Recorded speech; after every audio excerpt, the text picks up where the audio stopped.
Welcome, runners, to another episode of Let's Run Fit with Be Lit, your go-to podcast for all things health, wellness, and of course, running. I'm your host, Be Lit, and I'm here to help you discover the secrets to achieving your physical and mental health goals. In today's episode, we'll be diving into a topic that can make a huge difference in your running performance: effort-based training versus heart rate-based training. We'll explore in detail what these training methods are all about, and most importantly, we'll delve into the pros and cons of each to help you determine which is going to be best for you.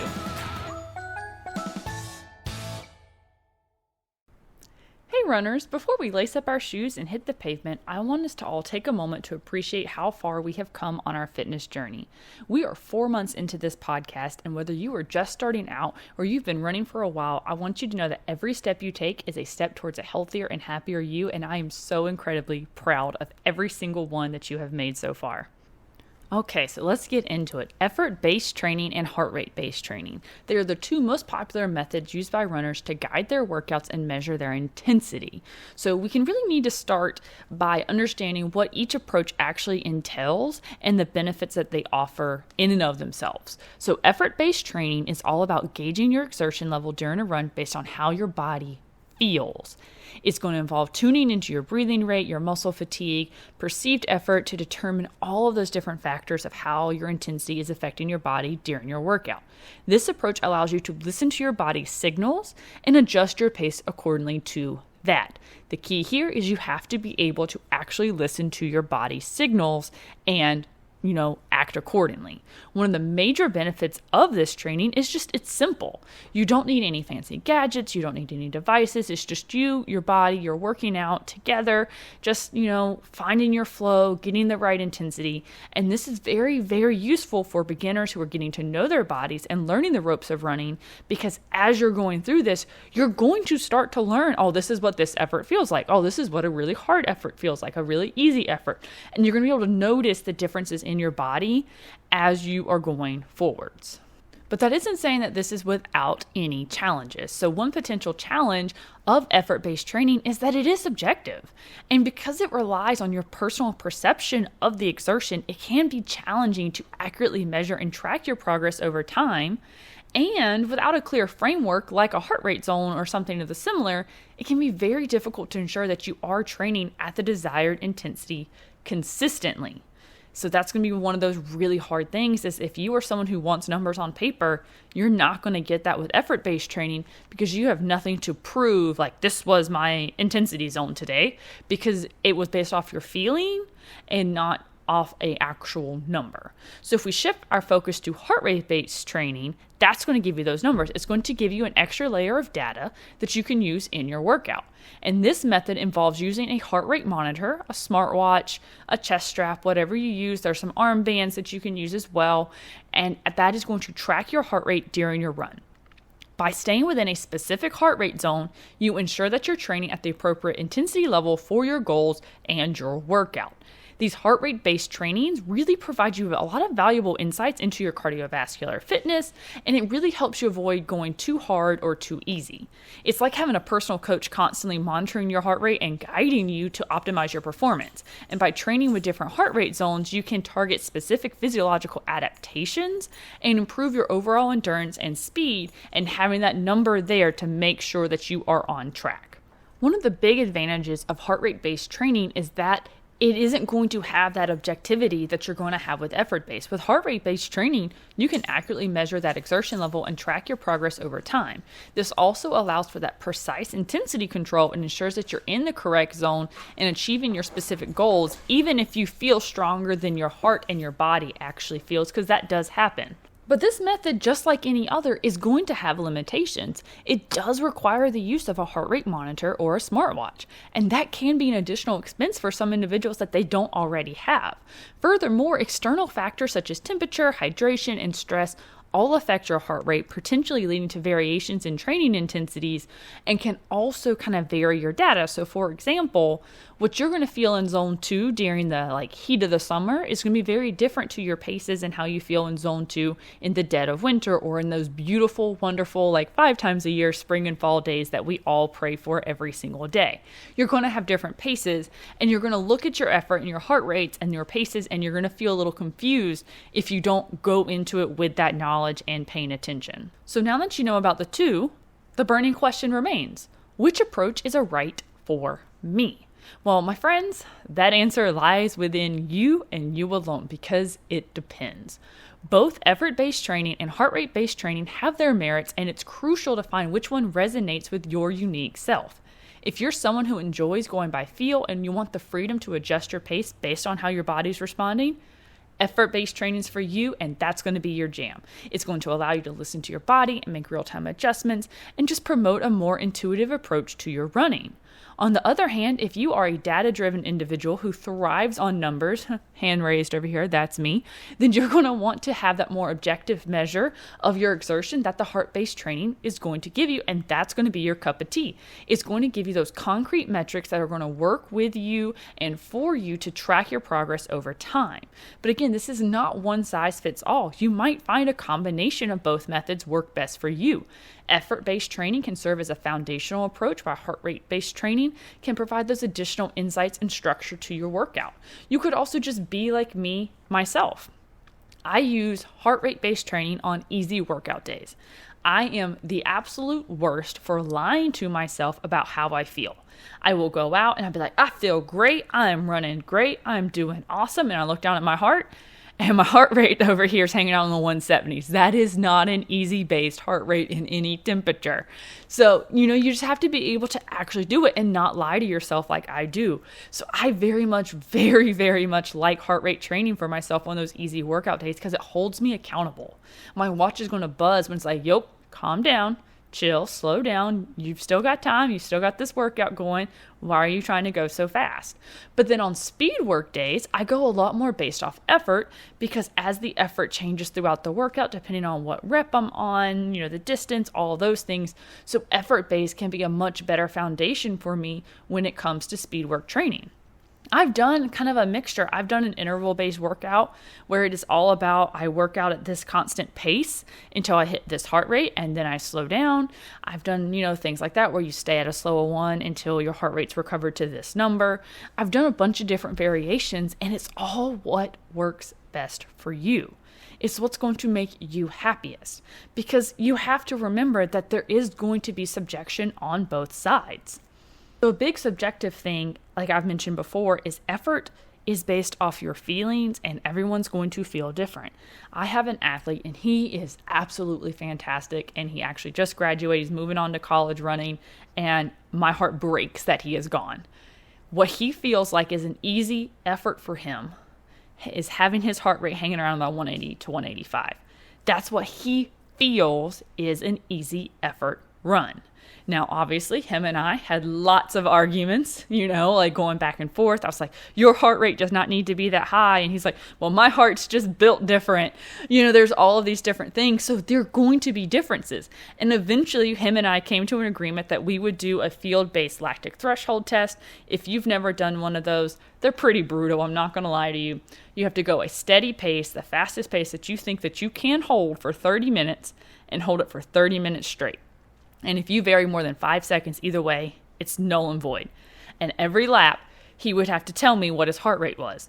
And I wrote it down, and I'd take the average of that for every single lap to get what we call his lactic threshold zone. Now, that's not 100% accurate. The only way to get it fully accurate is to go to a lab where they actually have you hooked up, where they're taking your blood while you're running to actually measure scientifically the amount of lactic acid that has built up. But I was able to use that number, and then with that number doing, all of those different heart rate calculators that you can find, do a percentage of lactic threshold. And I found that his heart rate did need to be higher to be in his zone 2. He was correct. His heart was built different. Not as different as he thought it was. He thought his heart was built to be in the 180s whenever he was running easy. It was actually much lower than that. He needed to be about 160. But myself, I need to be about 140 to 150. Everybody is different. And I did this lactic threshold on a couple of different athletes because they just wanted to know. They're like, Hayden took off, and I think he dropped, if I remember correctly, about 30 to 40 seconds in his mile. He ended up in a sub 5-minute mile, was killing it, was so close to a school record. He was awesome. And they're like, I want that too. So I did this to a couple other athletes, and every single one had a slightly different zone after their lactic threshold field test. And that's how you get those numbers. But I have other athletes that were like, no way, not doing heart rate training, can't do it, won't do it, but I promise I'll slow down. So it's all based off what works for you, because I know one gentleman that was on the team, he's like, it was stressing me out looking at my watch. So if you're going to be someone who has to stress because your watch either doesn't alert you or you don't want it to, then that's not going to be the method for you. In his case, we just kind of came to agreement that he would slow down, and we kind of kept slowing him down until he took off. And then he ended up going into a sub 5-minute mile as well before the end of the season. So it's all going to be what works best for you. I can't tell you that one way is better than the other. I know personally with my athletes, I like them using the heart rate method just because I, as a coach, can look at their data and be like, this is what works. This is where we see if you're in this zone, now watch you drop your pace here and watch your, speed increase here. And I can see that with numbers that I can use to talk to my athletes, and that works.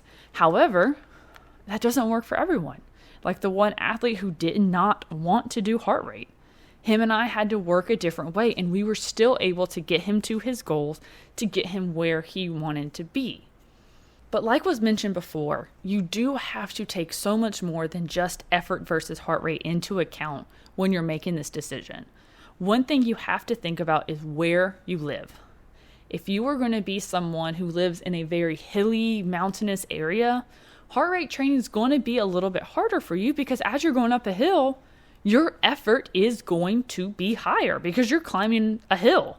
That's just all there is to it. Your effort will go up, and you'll have to slow your pace way down. And then going down the hill, you don't use a lot of cardiovascular when you go downhill.